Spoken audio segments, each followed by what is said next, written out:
the word scale,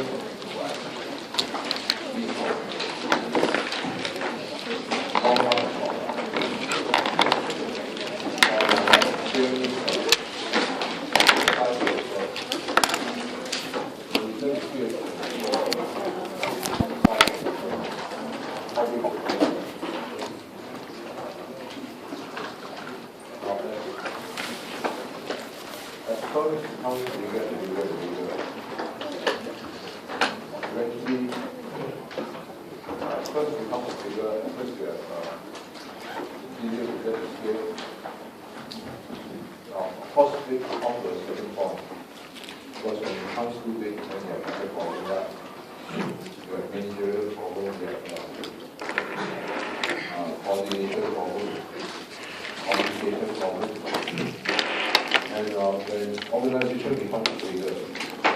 Normally, it becomes more and more inefficient.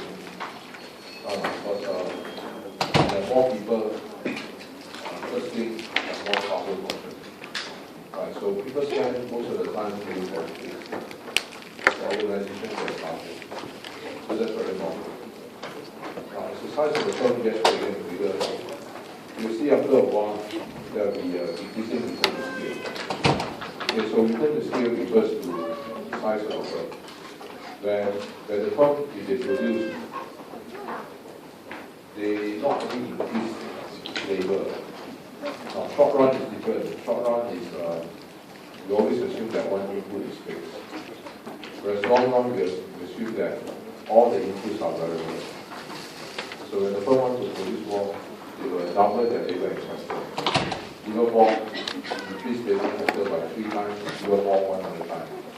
So you see, in the long run, when the firm produces, they are not only increasing their labor, they are also increasing their capital at the same time, which means the size of the firm gets bigger and bigger and bigger.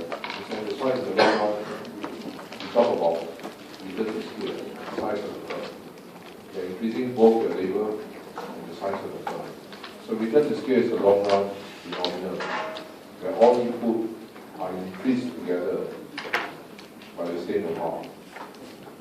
Now we know output is a function of K and L.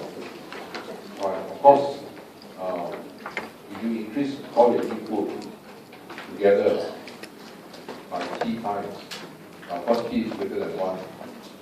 Right. So if we increase our input by 1 time, 2 times, or 3 times, now to help you to understand, we may increase our input by 2 times.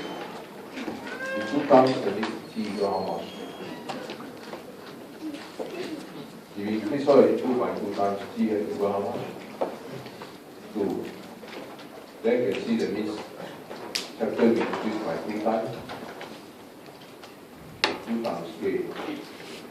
Labor if we increase by 2 times, then labor becomes 2 times L.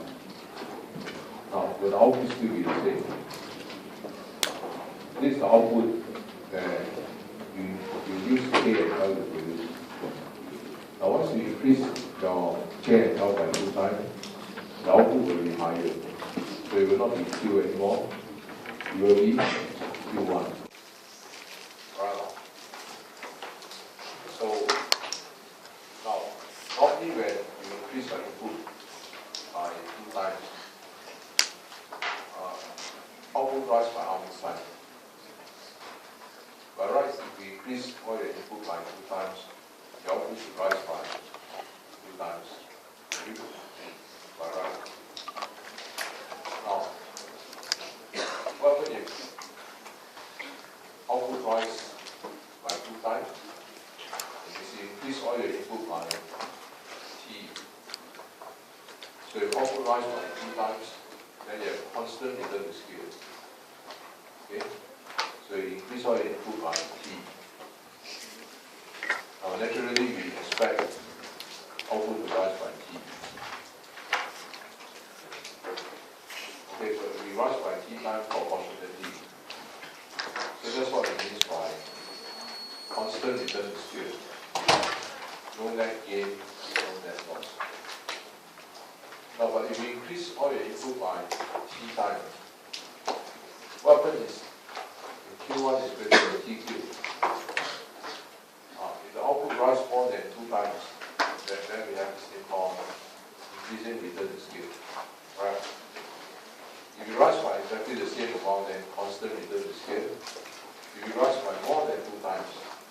then you have increasing return to scale.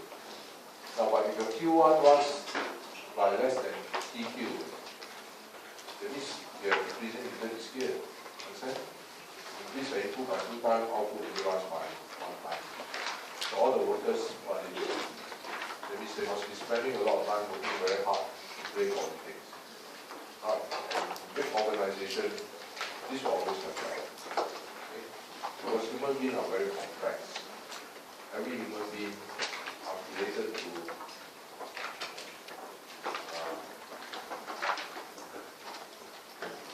create more creativity. Right? So we are all created so that we can create more creativity. So you will know what I mean this time.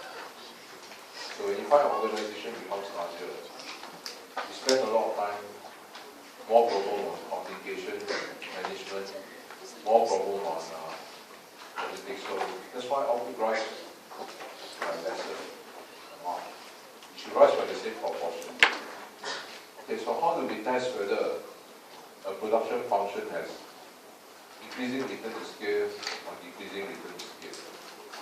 Now, one way to test is, suppose the exam question asks you, if you have a production function like this, can you recognize this is what type of production function is this? A Cobb-Douglas production function. Okay? This is a Cobb-Douglas production function. This type of production function actually increasing return to scale, decreasing return to scale, or constant return to scale.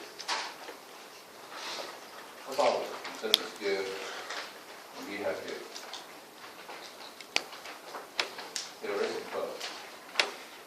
To find out whether this production function has return or decreasing return to scale, suppose we increase all the input by t times. Okay? 2 times, 3 times, whatever. But that's called t. Now, if I were to increase all my input by t times, then the factor will become t times k.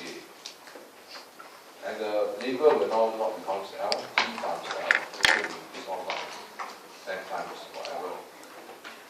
So t stands for anything. Now, obviously, if we increase all the input by t times, will your output be the same? Will it still be Q?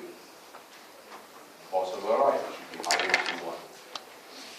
So what's Q1? So therefore, the new output as a result of the increase in all the input by t times will be equal to, open the bracket, t to the power of this, k to the power of this. Right, that's all. So you can see this t to the power of this times t to the power of this is therefore equal to t to the power of what? 4/3, right? 2/3 plus 2/3. In the same manner, your k and l will be put together here. Now, can you recognize what's this? This is called q, right? Therefore, we can rewrite this as q, which means the new output Q1 is bigger than the O output or less than the O output. Does Q1 rise more than Q or less than Q? No. T to the power of 4/3. By right, Q1 should rise by T times Q. Now it rises by T to the power of 1 1/3 Q. That means Q1 rise more than TQ. Right?